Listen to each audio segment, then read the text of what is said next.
Hi friends, welcome back to Swapna's kitchen. Evening school నుంచి పిల్లలు ఇంటికి రాగానే ఏదైనా క్రంచీగా టేస్టీగా తినాలని అడుగుతారు కదా. అలాంటి టైంలో చాలా తక్కువ సమయంలో ఇంట్లో ఉన్న పాస్తాతో సూపర్ క్రిస్పీ కురుకురే తయారు చేసుకోవచ్చు. బయట స్నాక్స్ కొనాల్సిన పని లేదు. పిల్లలు కూడా చాలా ఇష్టంగా తింటారు. మరి ఈ క్రంచీ పాస్తా కురుకురే ఎలా చేయాలో చూసేద్దామా. ముందుగా స్టవ్ పైన గిన్నె పెట్టేసి వాటర్ పోసుకోవాలండి, పాస్తా మునిగే వరకు. చూడండి ఫ్రెండ్స్, ఈ విధంగా. ఇప్పుడు కొంచెం సాల్ట్, కొంచెం ఆయిల్ వేసుకోవాలి. ఇప్పుడు మరగనిద్దాం వాటర్ మరిగేటప్పుడు పాస్తా వేసుకోవాలి. ఇలా ఒక్కసారి కలుపుకోవాలి. ఇలా కలుపుకోవాలండి. చూడండి ఈ విధంగా. ఇప్పుడు మరిగించుకోవాలి. ఒక 2 నిమిషాల పాటు ఉడికించుకోవాలి.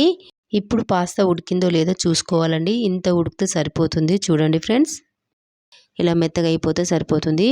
ఇప్పుడు వాటర్ లేకుండా జాలి సహాయంతో ఇలా వడపోసుకొని వాటర్ లేకుండా ఒక గిన్నెలో వేసుకోవాలి. చూడండి ఈ విధంగా ఇలానే చేసుకోవాలండి పాస్తా మొత్తం. ఇప్పుడు ఈ పాస్తాలో 2 స్పూన్స్ కార్న్ఫ్లోర్ పిండి వేసుకోవాలి. 2 స్పూన్స్ బియ్యం పిండి వేసుకోవాలండి. చూడండి చాలా క్రిస్పీగా, చాలా భలే టేస్టీగా వస్తాయి. ఇప్పుడు కొంచెం మిరియాల పౌడర్, రుచికి సరిపడా సాల్ట్ వేసుకొని మొత్తం కలుపుకోవాలి. పిండి మొత్తం కలిసేటట్టు ఇలా కలిపి పక్కకు పెట్టుకోవాలండి. చాలా ఈజీగా కేవలం 10 నిమిషాలు చేసేస్తారు. తప్పకుండా ట్రై చేయండి ఫ్రెండ్స్. ఎలా ఉందో చెప్పండి. పిల్లలకు కూడా బాగా నచ్చుతుందండి ఈ క్రిస్పీ పాస్తా కురుకురే. చాలా రుచిగా ఉంటుంది.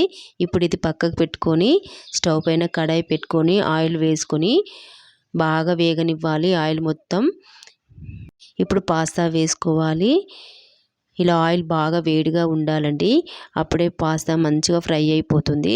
చూడండి ఈ విధంగా మంచిగా ఫ్రై చేసుకోవాలి. గోల్డెన్ బ్రౌన్ కలర్ వచ్చే వరకు చక్కగా ఫ్రై చేసుకోవాలండి. ఇప్పుడు వేరే ప్లేట్లో వేసుకుందాం. ఇలా తీసేసి చూడండి, ఇలా బంగారు రంగు వచ్చే వరకు ఫ్రై చేసుకోవాలి. చాలా రుచిగా ఉంటుంది, క్రంచీగా వస్తుంది. తప్పకుండా ట్రై చేయండి, మీ పిల్లలు కూడా ఇష్టపడతారు. ఈవినింగ్ స్కూల్ నుంచి పిల్లలు వచ్చేసరికి ఏదో తినాలనిపిస్తుంది కదా పిల్లలకి. ఈ విధంగా చేసి పెట్టారంటే చాలా ఈజీగా, చాలా త్వరగా చేసేస్తారు. ఇదే విధంగా పాస్తా మొత్తం ఇలానే ఫ్రై చేసుకోవాలి ఫ్రెండ్స్. చాలా ఈజీగా కేవలం 10-15 నిమిషాలు చేసేస్తారు. ఈ కురుకురేని అస్సలు మిస్ అవ్వకండి. తప్పకుండా మీకు కూడా నచ్చుతుంది. ఒక్కసారి ట్రై చేయండి ఫ్రెండ్స్, మళ్ళీ మళ్ళీ చేసుకుంటారు. ఇప్పుడు ఈ కురుకురేలో రుచికి సరిపడా సాల్ట్, రుచికి సరిపడా కారం, చాట్ మసాలా వేసుకొని మంచిగా ఇలా మిక్స్ చేసుకోవాలండి. చూడండి ఫ్రెండ్స్, ఈ విధంగా. మీ ఇంట్లో చాట్ మసాలా లేకపోతే స్కిప్ చేయొచ్చు. టేస్ట్ అయితే సూపర్గా ఉంటుంది. కారం, ఉప్పు వేసినా కూడా. తప్పకుండా ట్రై చేయండి. ఎలా ఉందో కామెంట్లో చెప్పండి ఫ్రెండ్స్.